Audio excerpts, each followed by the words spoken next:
Bienvenidos, queridos amigos, a Inimaginable. Nuevamente nos juntamos a estudiar la palabra de Dios que nos ha estado enseñando hermosos principios para que tú y yo podamos gozar de una vida maravillosa. Inclinemos el rostro para orar.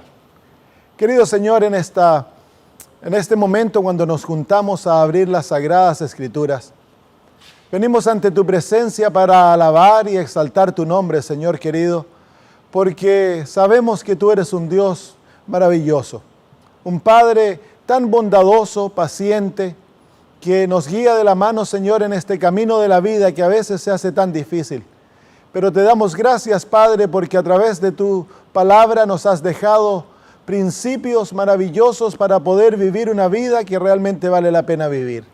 Y al descubrir uno nuevo, ahora pedimos que tu Espíritu Santo sea el que nos enseñe, que Él nos guíe, que mantenga nuestra mente atenta, que nos abra el corazón y nos dé el deseo de aprender y de practicar aquellas cosas que nos enseñas. Gracias, Señor, en el nombre de Jesús. Amén. Una señora vino a hablar con el pastor durante algunos programas especiales que ella estaba atendiendo. El pastor ya era un hombre mayor, así que la señora sintió la confianza necesaria para abrir su corazón y contarle los problemas que ella estaba confrontando en su hogar. Durante la conversación ella le dijo de que su matrimonio estaba llegando al punto de quiebre y que a lo mejor se iban a divorciar con el esposo. Luego de algún rato de escuchar a la mujer abrir su corazón y compartir el dolor de su alma, el pastor le hizo una pregunta. Le dijo, dime, ¿cuál es el costo que tú estás dispuesta a pagar para salvar tu matrimonio? Ella pensó por algún momento y luego le dijo, yo realmente no sé si estoy interesada en salvar el matrimonio. Bueno, el pastor le dijo, mira, yo te voy a enseñar algo muy sencillo, que si tú lo pones en práctica, tu matrimonio va a ser transformado, y no tan solo tu matrimonio, sino que también tu vida. Y le enseñó los principios de morir a sí mismo, y que la vida cristiana es una vida que se dedica a amar a los demás y a no protegerse a sí misma. Ella pensó por un rato y le dije, no, realmente no sé si estoy dispuesto a hacer algo tan difícil para salvar mi matrimonio. Él le dijo, mira, anda, trata de ponerlo en práctica y cuando puedas ven y hablamos nuevamente. Un año pasó. La mujer volvió a hablar con el pastor, se encontraron en otra reunión. El pastor la reconoció y le dijo, cuéntame, ¿qué ocurrió con tu matrimonio? Bueno, se fueron a una salita a conversar solos y ella le dice, pastor, los principios que tú me enseñaste revolucionaron mi vida y también mi matrimonio. Por algunos días luego de volver a casa, luché con los conceptos que me diste y luego los llevé en oración y tomé la decisión ante el Señor de entregarle toda mi vida, mi voluntad y vivir para servirle a Él y para amar a mi prójimo. Así que el prójimo que estaba más cerca mío era mi esposo.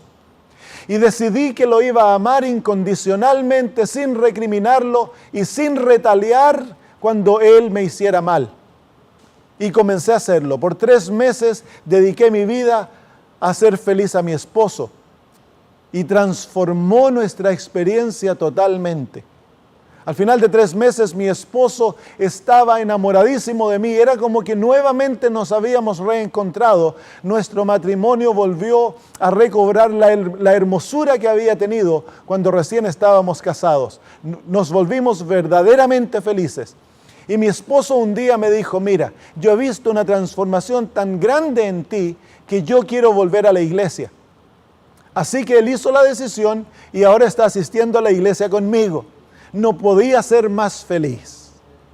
Todo marchó bien hasta que 9 meses más tarde, la pequeña baby que había nacido, yo la dejé cuidando por mi suegra. Ella se acostó a dormir sin darse cuenta de que había dejado unas pastillas para dormir en el velador al lado de su cama.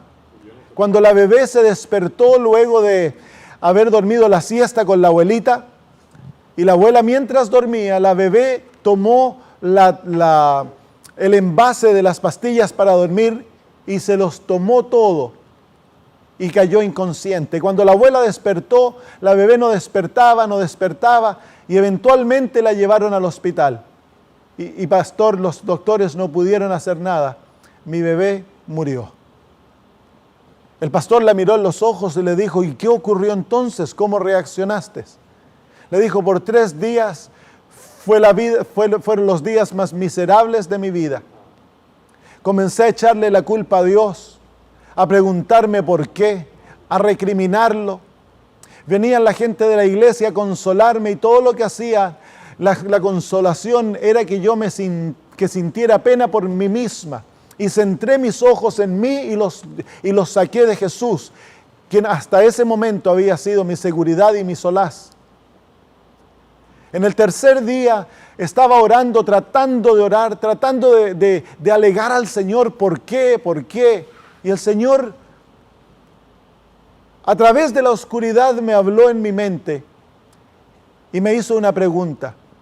¿No te acuerdas que hace unos meses atrás hicimos un convenio en el cual tú me entregabas tu vida y tú me dejarías hacer lo que yo veo que es mejor para ti, que tú siempre lo tomarás como viniendo de mi mano y por lo tanto una bendición? En ese momento desperté, me di cuenta de la realidad y le dije, Señor, perdóname, confesé mi falta, me entregué nuevamente a Él y reaseguré el pacto que había hecho luego de que nos encontramos la primera vez. Mi situación cambió inmediatamente. El deseo de sentir pena por mí mismo abandonó y cuando los miembros de iglesia venían a consolarme, yo les pedía que por favor oraran para que el Señor me mantuviera firme a mi propósito de entregarme totalmente a Él, para amarle a Él y servir a otros. Mi experiencia cambió. En un par de días estaba nuevamente gozosa a pesar del dolor que tenía en mi alma por la pérdida de mi hija. Tenía una paz abundante y tenía seguridad en Cristo que todo estaba bien y que yo me reencontraría con mi pequeña. Luego de unos meses, una compañera de mi trabajo se acercó y me dijo, yo quiero conocer a tu Dios. Y yo le dije, sí, dime, ¿qué es lo que deseas saber? Y ella le dijo, fíjate que te he estado mirando, observando desde que tú perdiste a tu hija. Y si el Dios que tú sirves es capaz de sostenerte de la manera que Él te ha sostenido y de darte la paz, el gozo y la tranquilidad que has tenido, yo deseo tener ese Dios, quiero ir contigo a la iglesia. Y ella le dijo, sí, pero es que nosotros vamos a la iglesia el sábado. A mí no me importa qué día tú vas a la iglesia, yo quiero conocer a tu Dios. Algunas semanas más tarde, mis propios suegros se acercaron a mí y me dijeron, tu experiencia al perder tu hija nos ha cambiado la vida. Nosotros éramos adventistas. Hace muchos años abandonamos la iglesia, nunca te dijimos nada. Pero al ver la realidad del Dios que tú sirves en tu vida, hemos hecho la decisión con mi esposa que nos vamos a rebautizar, volver al Señor.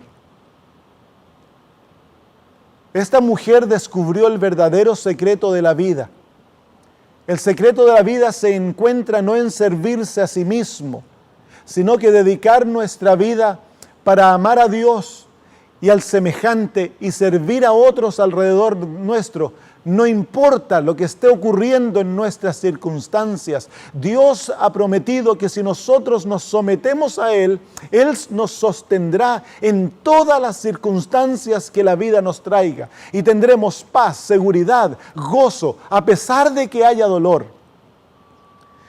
En nuestra presentación pasada aprendimos el secreto del morir a sí mismos, el tomar el yugo de Cristo y ser crucificados con el Señor, negándonos a nosotros mismos para tener la abundancia de la vida de Cristo. Hoy me gustaría que estudiáramos en forma práctica cómo hacer de esta experiencia una realidad y me gustaría que respondiéramos algunas preguntas. Aquella pregunta entonces vamos a hacerlo para entender la experiencia y lo primero es, ¿qué es el yo? Cuando hablamos de morir al yo, ¿qué nos estamos refiriendo? ¿Qué significa el morir al yo? ¿Qué es el yo? Bueno, el apóstol Pablo en Romanos capítulo 8, versículo 5, nos dice, porque los que viven conforme a la carne de las cosas que son de la carne se ocupan, mas los que conforme al Espíritu de las cosas del Espíritu. Aquí el apóstol Pablo usa un sinónimo del yo. La Biblia no usa el término el yo, la Biblia usa el término la carne, que se refiere al ser humano tal cual él está sin conocer a Cristo. Y de acuerdo a las Escrituras, en la carne es donde mora el pecado, en nuestra naturaleza, nuestro ser. Otro término para referirse al yo es Efesios capítulo 4 y versículo 22, que dejéis cuanto a la pasada manera de vivir el viejo hombre que está viciado conforme a los deseos de error. Así que el otro término que usa las Escrituras para referirse a la persona natural es el viejo hombre. ¿Qué es el yo? El yo eres tú. Es tu persona sin Cristo, con todas las cosas buenas y malas que tú has recibido como herencia de tus padres y también tú has desarrollado en tu crecimiento y en tu vida. Es tu persona. Cuando hablamos nosotros de morir al yo, estamos hablando de una entrega completa de quien tú eres, de quien yo soy. Esta no es una muerte física, esta es una entrega, un abandono de nosotros al Señor. Es un compromiso para servir a Cristo no importa lo que ocurra, sin considerar nuestras ventajas o desventajas. En otras palabras, abandonamos el principio principal del pecado, que es el egocentrismo, el ponerse nosotros antes que Dios y los demás. Aquí se encuentra la libertad de la vida. No hay vida más hermosa que aquella vida que se entrega para el bien de los demás. Hay una vida que se recordará aún después de la muerte.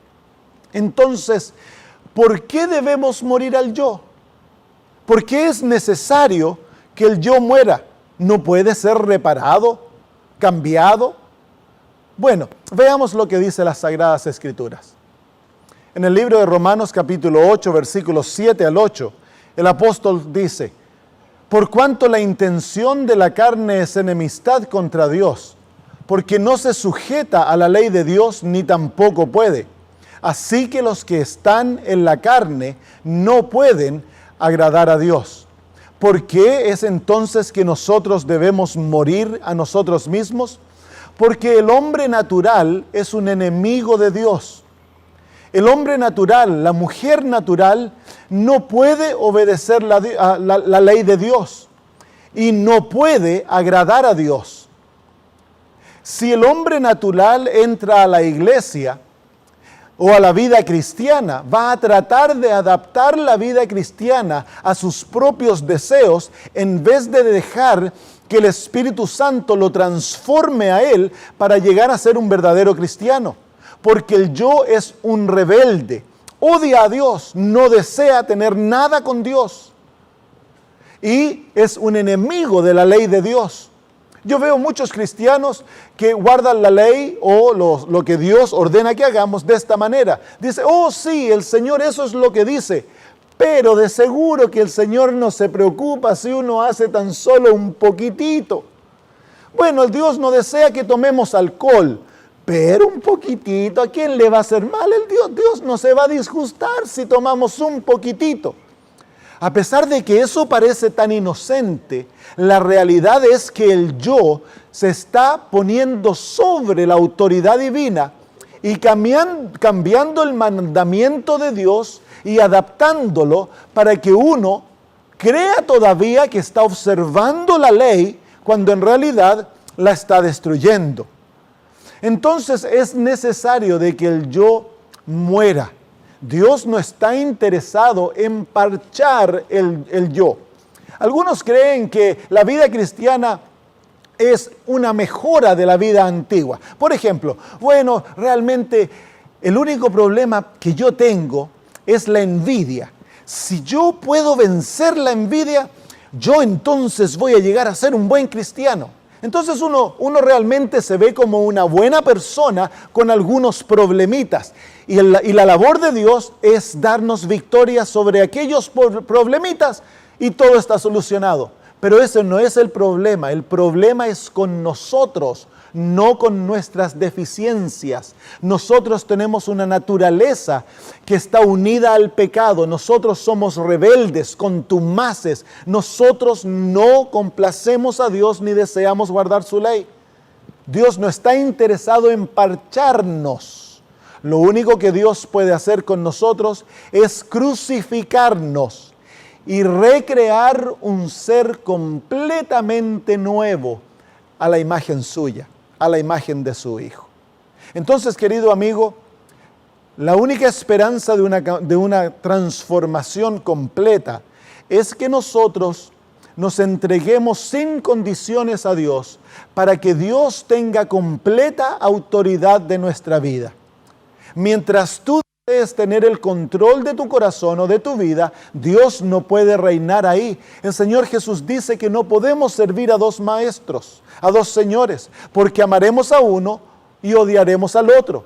Entonces, cuando el yo está entronado en el corazón, tú te amas a ti y realmente rechazas a Dios. A pesar de que el yo es mentiroso, es engañoso, entonces te hace sentir a ti como que tú amas a Dios, pero realmente no lo amas. Lo que tú deseas es hacer tu propia voluntad y caminar tus propios caminos.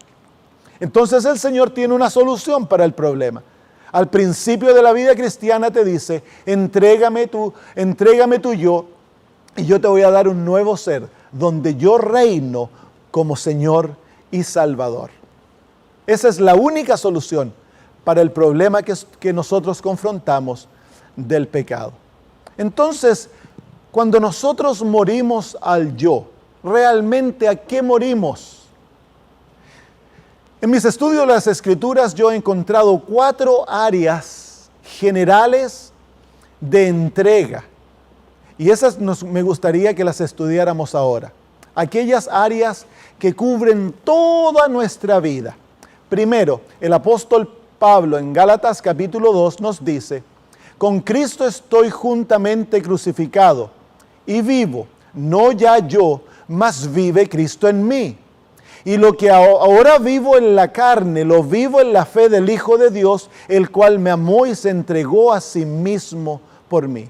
Así que de acuerdo a las palabras del apóstol Pablo, el área primera de muerte es cuando tú mueres a quien tú eres. A todo lo que tú eres, todo lo que te hace tú. Y algunas de aquellas áreas son, por ejemplo, el morir a la imagen de ti mismo. Nosotros vivimos y morimos tratando de defender nuestra imagen, de la manera que la gente nos ve y piensa de nosotros, la opinión que las personas tienen de nosotros. Por ejemplo, podemos estar muy enojados adentro de la casa. Salimos de la puerta y ponemos una sonrisa. Yo me acuerdo cuando era niño y escuchaba a mis padres alegar. A veces se ponían a gritar y mi mamá le estaba gritando y mi papá le decía, mujer, cállate, cállate, ¿qué van a pensar los vecinos?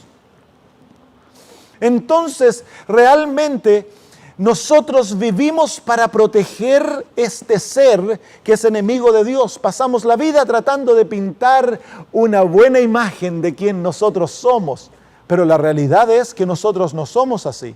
Entonces, Dios nos va a llevar por un camino a través del cual nuestra reputación va a ser destruida. A mí me ocurrió. Del momento que yo me entregué al Señor, comenzó una labor de destruir la confianza que yo tenía en mí mismo. Perdí mi posición para la institución que yo trabajaba. Se cerró el instituto que yo tenía de enseñanza para obreros misioneros. Todos mis sueños se desmoronaron, porque lo que Dios quiere es recrear una imagen ahora basada en Cristo y no en lo que yo puedo hacer. Entonces es necesario que muramos a nuestra propia imagen. Cuando nosotros morimos al yo, también hemos de entregar todas nuestras opiniones. Déjame decirte, si tenemos al señor González muertito aquí en un cajón y viene un hombre y le dice, mira pelado, sos feo, tenés la nariz chueca, ¿se puede defender el señor González? El señor González ahora está muerto. Una vez que murió, él abandonó la defensa propia. Él abandonó el tratar de defender y de restaurar su imagen. Ahora, si le pegan en una mejilla, le pueden pegar en la otra y él no se va a enojar. Le pueden desordenar el pelo, le pueden hacer un pellizco en la nariz, le pueden golpear el cajón y el señor González no se puede defender. ¿Por qué? Porque el señor González está muerto y ha dejado ahora el defenderse a sí mismo. He ahí la vida del cristiano. Por eso el Señor Jesús dice, si quieren llevar tu túnica, dales también el saco. No vivas tu vida defendiéndote a ti mismo, tratando de proteger tus posesiones y lo que tú eres. Cuando mueres al Señor, cuando mueres a ti mismo, ya de ahora no tienes más opiniones.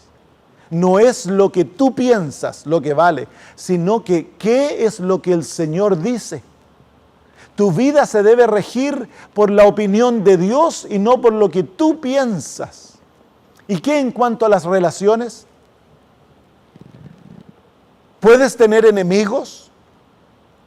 ¿Qué pasa, por ejemplo, si viene aquí el peor enemigo del señor González y lo acusa de que él le robó plata y dice las mentiras más grandes del señor González? ¿Qué va a hacer el señor González contra un enemigo?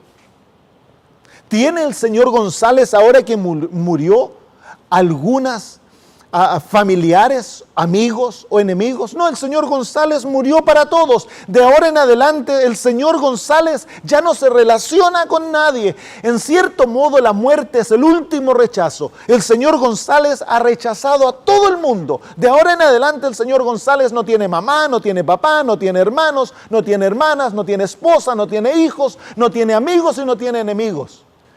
¿Qué quiere decir eso? Es que cuando nosotros morimos a nosotros mismos, ya dejamos de relacionarnos con todo el mundo. De ahora en adelante será Jesús el que se relaciona con aquellas personas. Si tus padres te dañaron cuando eras pequeño o pequeña y tú no les hablas, eso va a cambiar, porque Jesús dice que debemos amar a nuestros enemigos. Y el apóstol Pablo dice que desde ahora nos relacionamos con todos en el Espíritu. Ya no nos relacionamos en la carne. Entonces, de ahora en adelante, si tú tienes enemigos, gente que ha hablado mal de ti, tú no vas a ir a tratar de pegarles o de corregirlos. Eso se acaba. Ahora tú se los entregas a Jesús y tú vas a orar para que el Señor los corrija y los salve, porque son seres humanos. Ellos son hermanos tuyos, quiéralo o no. Yo cuando niño fui abusado sexualmente a la edad de 5 años. Toda mi vida pasé tratando de esconder lo que me había ocurrido. Íbamos a jugar a la casa de un hombre mayor, ya un hombre retirado, no sé qué edad tenía en aquel tiempo, y el hombre nos sentaba en sus faldas y ahí nos tocaba, nos besaba en la boca. Eso me marcó por muchos años. A nadie yo le pude contar aquello por muchos años porque sentía vergüenza, pero más que vergüenza, sentía el deseo de venganza, sentía el deseo de agarrar al viejo del cuello y darle una paliza. Esos eran mis deseos cuando yo estaba sin Cristo. A pesar de que iba a la iglesia, nunca le había sometido mi vida a Jesús. Yo era un pastor y tenía deseo de venganza. ¿Cómo puede ser que un cristiano viva con amargura, con rencor, con deseo de venganza? Y la noche que fui convertido, el Señor trajo la imagen de aquel hombre y me dijo, ¿qué vas a hacer con él? Y comencé a transpirar. Fue doloroso, porque naturalmente yo quería justicia. Pero ahí escogí y le dije, Señor, yo escojo perdonarlo y escojo amarlo. ¿Saben ustedes, queridos amigos? Fue como un peso que se cayó de los hombros al suelo y desapareció, y nunca más he tenido rencor, ni odio, ni ira con aquel hombre. Si estuviera vivo y yo lo encontrara, le haría el bien y lo trataría con cariño. ¿Saben ustedes que la experiencia de convertirnos, cuando un nuevo ser nace, aquel ser que fue abusado ya no existe? Jesús transforma todo lo que el Satanás hizo para destruir mi vida, lo vuelve una bendición para mí y para los demás. A través de esta experiencia yo entiendo en mi carne lo que significa ser abusado. Por lo tanto, ha llegado a ser una bendición para mí porque yo puedo ser compasivo con aquellos que son abusados y no tienen a Jesús. Yo puedo ayudarles, yo puedo aconsejarlos y puedo guiarlos a la solución para su problema. Todo lo que Satanás ha hecho para destruirte, Dios lo va a volver para tu bien si tú confías en Él. Así que una vez que morimos ya se acaban los enemigos. Ahora vamos a amar a todos. El Señor Jesús dijo, amad a vuestros enemigos. El apóstol Pablo dice que debemos vivir en amor. Y de acuerdo a nuestra capacidad, dice el apóstol Pablo, debemos estar en paz con todos. Así que, querido amigo, de ahora, al morir al yo, también mueres a todas tus posesiones. Todo lo que tú posees, por lo cual tú has luchado para tratar de acumularlo y tener un sentimiento de valor y que estás seguro para el futuro, ahora se lo pones a los pies de Dios y le dices, Señor, esto es tuyo, no es mío, porque yo no vivo. Jesús llega a ser el verdadero dueño de todo y Él es el dueño legal porque todo le pertenece a Cristo y tú te vuelves el mayordomo. Tu casa, tu auto, dinero en el banco si lo tienes, lo poquito o lo mucho ya no es tuyo, ahora le pertenece a Jesús. El Señor te llamará, si ve así, a que regales algunas o todas de tus posesiones. El Señor nos llamó a vender nuestra casa y ponerla en la obra. Lo hicimos, si la casa era de Él, no es nuestra. Una vez que nosotros morimos, el señor González no tiene ninguna posesión, Él murió. Muchas veces el Señor me ha llamado a dar mis autos y regalárselo a gente que no tiene o que está pasando por problemas. Cuando tengo dinero, el Señor me invita y me dice que tengo que ir a ayudar a otras personas. Porque nada de lo mío es mío. En realidad, todo es del Señor. ¿Saben ustedes que no hay vida más libre que vivir una vida en la cual tú no tienes posesión de nada? Si te lo roban, que te lo roben. El Señor ha decidido dárselo a alguien. Ellos darán cuenta a Dios por lo que hicieron por aquello. Yo en el año 2008, cuando vino la caída de la moneda, la gran caída de la moneda, el problema financiero alrededor del mundo, en mi iglesia había gente de posesiones que estaban asustados. ¿Qué va a pasar? Vamos a perder esto, vamos a perder la propiedad, el dinero en el banco. Y me hacían preguntas y un día yo me paré en la iglesia y les dije, hermano, yo estoy tan feliz que le he entregado todo al Señor porque yo no puedo perder nada, ya lo perdí todo. Ya se lo entregué a Jesús. Y si es su voluntad que nosotros tengamos algo, alabado sea Dios. Y si es su voluntad que no tengamos nada, alabado sea Dios. No hay vergüenza en ser pobre cuando uno sirve a Cristo, porque la realidad es esta: cuando tú tienes a Cristo, tú nunca eres pobre. Tú eres el Hijo de Dios, el dueño de todo. Así que debes ahora, cuando tú mueres al yo, tú debes tomar una decisión consciente de perdonar a todos los que te han hecho daño. Uno por uno, perdonarlos. Hace algunos años atrás, la institución por la cual yo trabajaba no les gustó de mí y comenzaron a inventar mentiras acerca de mi carácter y de la labor que yo hacía. Causaron mucho dolor y daño. Destruyeron mi reputación, pero gracias a Dios que yo había entregado mi vida a Él. A pesar de que hubo dolor, no llevamos rencor alguno. Los hemos perdonado a todos, les he escrito cartas diciéndole que los perdonamos, oramos por ellos y hemos escogido amarlos. Nuestra vida es feliz. Si Dios es el que gobierna la vida, por lo tanto, todo lo que nos pasa viene de su mano a través de su permiso. Por lo tanto, no tenemos que acongojarnos por aquellas cosas que vienen a nuestra vida. Deja que el Señor gobierne tu vida. Nada te puede pasar que no sea para tu bendición. Si es Cristo el que escoge cada experiencia de tu vida, es para tu bien. Tómalo como viniendo de la mano de Dios y no te acongojes ni te preocupes. Pero en el morir al yo hay una parte muy importante. Tú tienes que entregarle tu voluntad a Dios. La voluntad es la capacidad que tú posees, dada por Dios para hacer decisiones. Cuando Adán y Eva pecaron, ellos le entregaron la voluntad humana de ellos y de todos sus hijos a Satanás, y cada ser humano ha nacido como esclavo de Satanás. Satanás obra a través de la voluntad humana para que nosotros hagamos de acuerdo a su placer. Por eso somos esclavos de Satanás. Él nos da como un sentido como que somos libres. Y nosotros creemos que hacemos nuestras propias decisiones, pero nunca es así. Tú eres esclavo a la voluntad del enemigo y él te manipula para que hagas siempre sus deseos. Entonces es importante que ahora escojas ser siervo de Cristo, que le entregues su voluntad. El Señor a mí me enseñó una manera de hacerlo. Es una oración cortita. Satanás necesita escuchar esto porque él ha sido tu amo hasta este momento.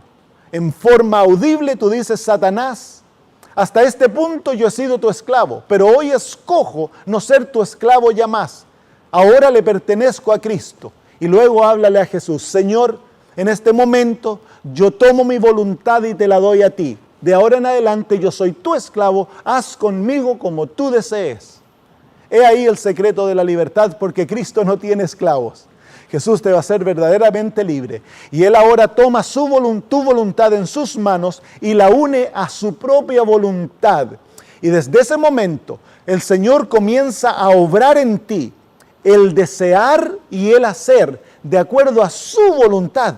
Pero ¿sabes lo lindo que es? Es que Dios va a hacer que esto comience a trabajar a través de tu voluntad, y a ti te parece que eres tú el que estás haciendo las decisiones y los deseos, cuando es Cristo obrando a través tuyo, porque tú has elegido pertenecerle a Él y ser su esclavo. Es por eso que los apóstoles se llamaban esclavos de Cristo, porque no hay nada más hermoso que pertenecerle totalmente a Jesús. Eso significa morir al yo. No hay vida más libre, más hermosa que en este primer paso, cuando tú mueres a quien tú eres.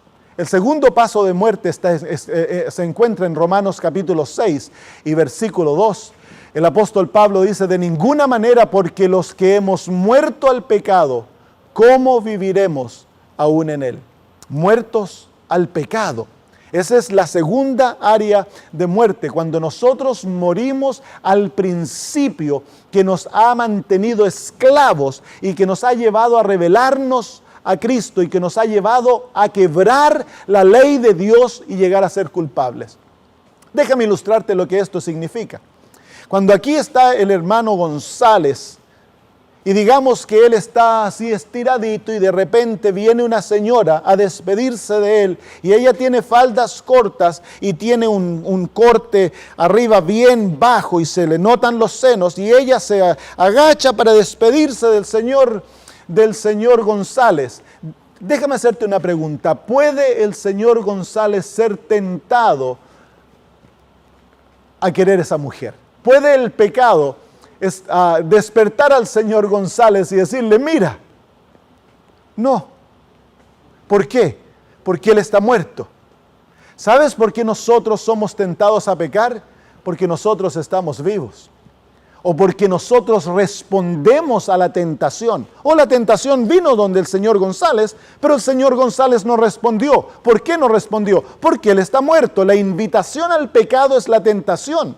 La tentación no es pecado. Es cuando nosotros respondemos al pecado y seguimos la tentación, respondemos a la tentación y obedecemos su invitación, que nosotros pecamos.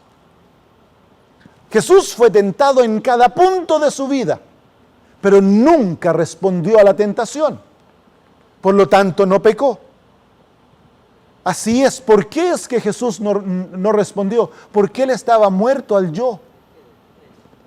He aquí la batalla más grande, porque en esta batalla Satanás te sigue día a día porque él conoce tus puntos débiles.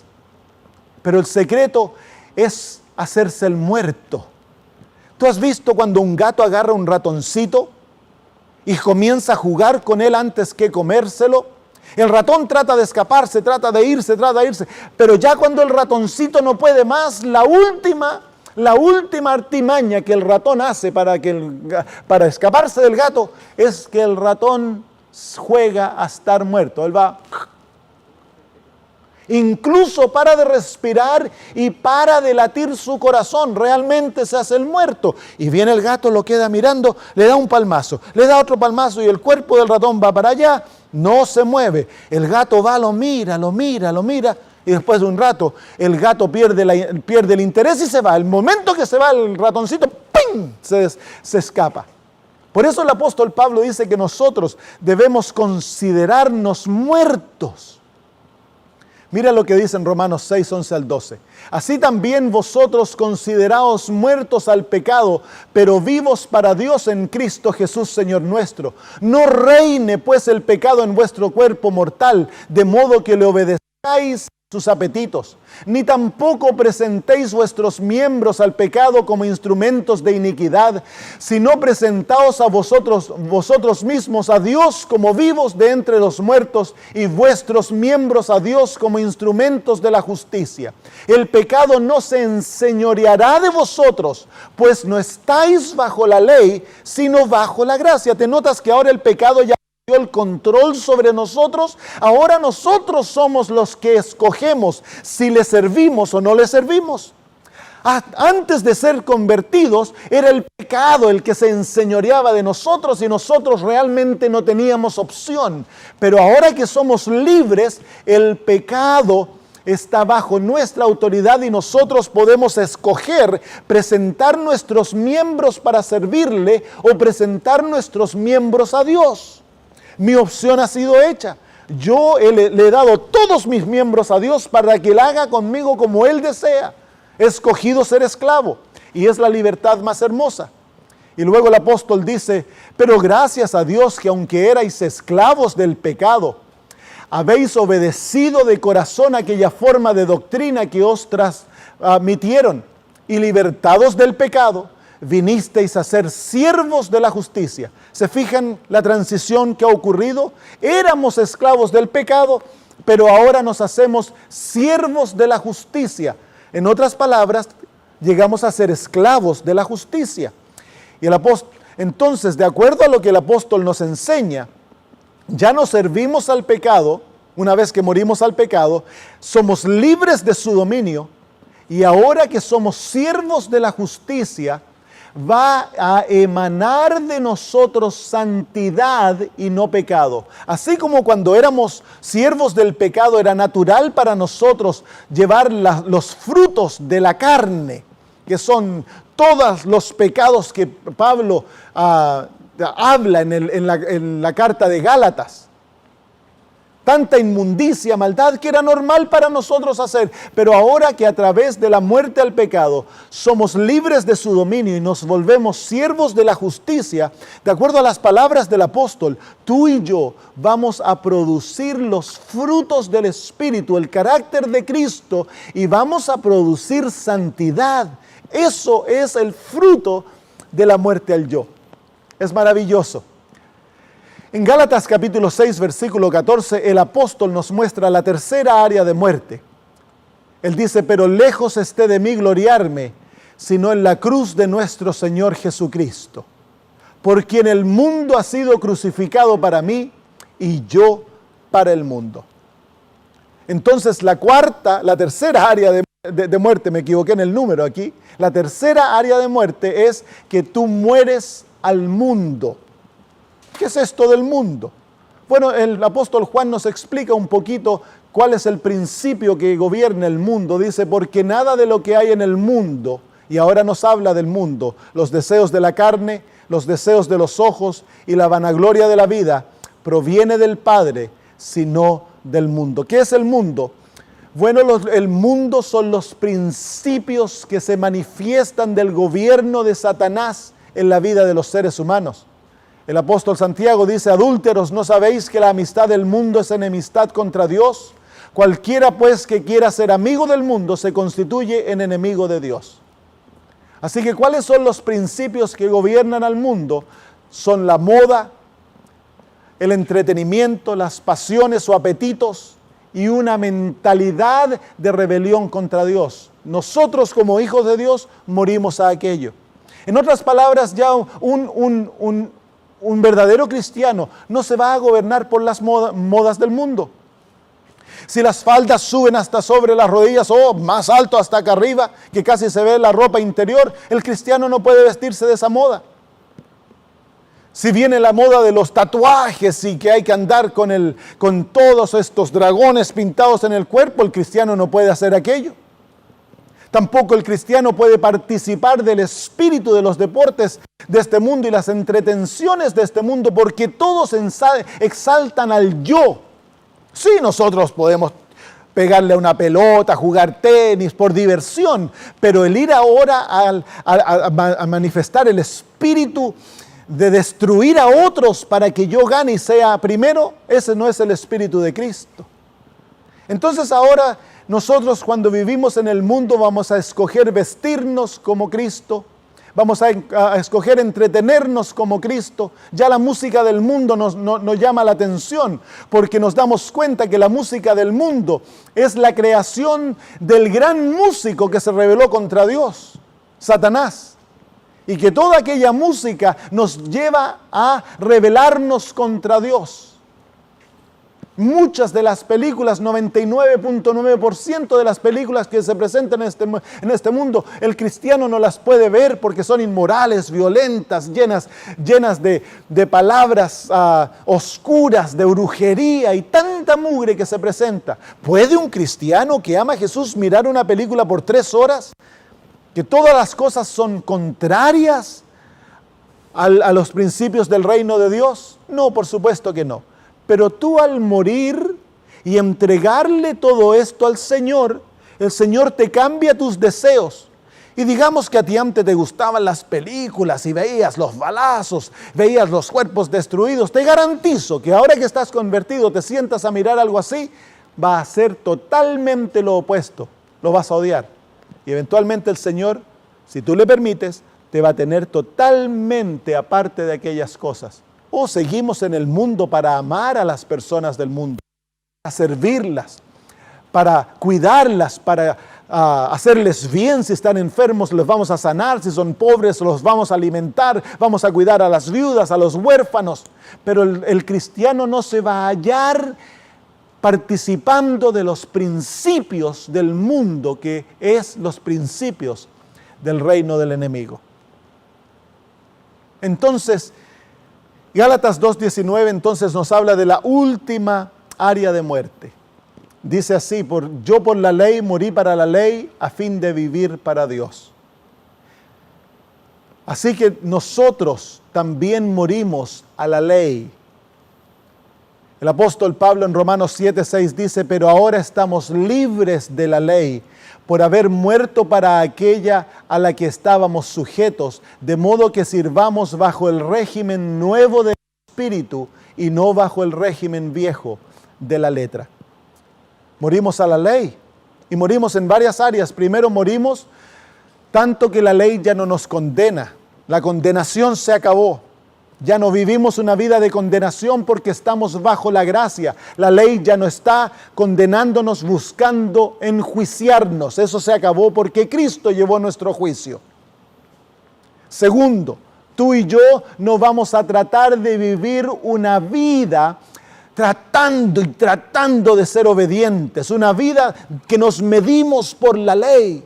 Cristo fue perfectamente obediente a la ley, pero Él nunca se lo escucha: uy, que tengo que ser obediente. No, era algo natural. Esta es la manera que muchos guardan la ley.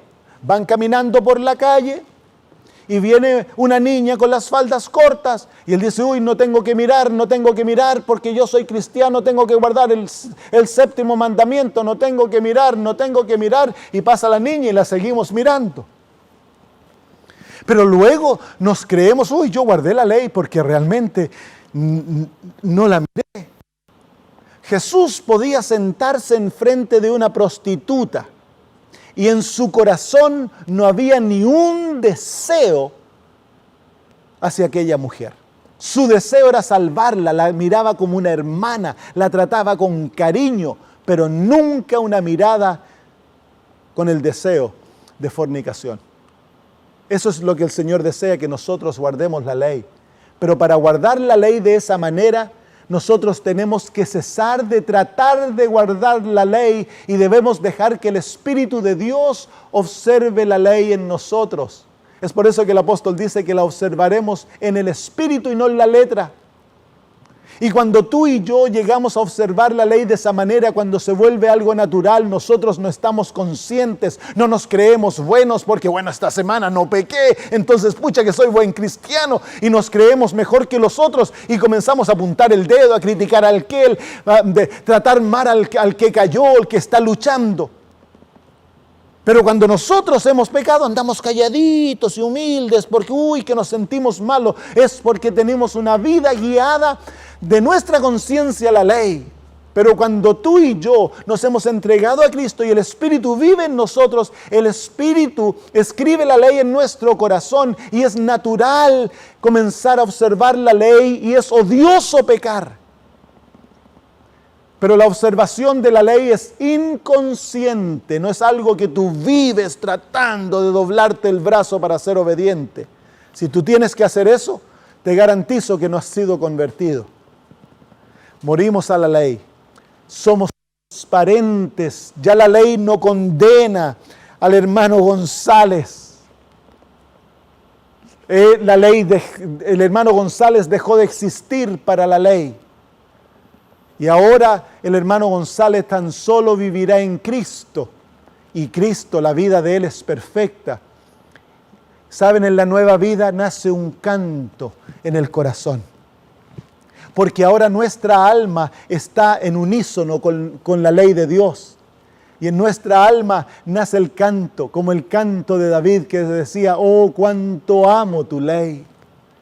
Es más preciosa que el oro, es más dulce que la miel. Nosotros llegamos a amar la ley de todo corazón y el pecado es realmente odioso. Hace algunos años atrás, yo iba a predicar una serie de temas en un campamento donde mayormente se congregaban cristianos. Íbamos a pasar una semana juntos y yo prediqué esta serie de temas y entre aquellas personas había una familia muy amiga nuestra que estaban pasando circunstancias terribles con sus hijas. La mamá, una muy buena amiga mía y de mi esposa, vino a hablarnos, tenía tremendas ojeras, habían marcas en su rostro de la ansiedad, del dolor que estaban sufriendo. Y me dijo, Samuel, yo he perdido todo el deseo de vivir, estoy de cerca de cometer suicidio. Yo la quedé mirando y le dije, amiga, dame una semana. Si al final de esta semana tu vida no ha sido transformada, entonces tú puedes cometer suicidio, porque yo sabía que no iba a ocurrir. Cuando ella aprendió el principio de morir a sí mismo, de entregar el yo a Cristo y dejar que las circunstancias de la vida vengan y tomarlo todo como viniendo de las manos de Dios y regocijarse en cualquier cosa que venga porque es para nuestro bien, ella venció aquel egoísmo que quería destruirla. Al final de la semana su vida había sido transformada, estaba gozosa, regocijándose en Cristo.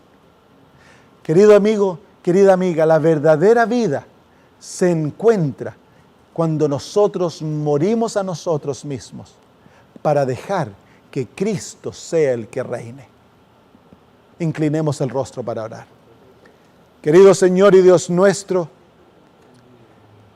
nuevamente venimos a tus pies implorando que tú tomes nuestro ser totalmente. Yo te suplico que a través de tu Espíritu tú trabajes en el corazón de cada televidente, Señor, cada amigo que está mirando este programa. Y que a través de tu Espíritu les lleves, Señor, a entregarse a ti totalmente, a someter el yo a ti y a morir, Señor, a sí mismos para que Cristo sea el que viva y ellos encuentren verdadera vida en Jesús. Gracias por hacerlo, Señor. Gracias por hacerlo, porque yo sé que muchos de mis amigos, si no todos, que aquellos que tomen esta hermosa decisión se encontrarán en la patria eterna y tendremos el gozo de encontrarnos algún día. Gracias, Padre, en el nombre de Jesús. Amén.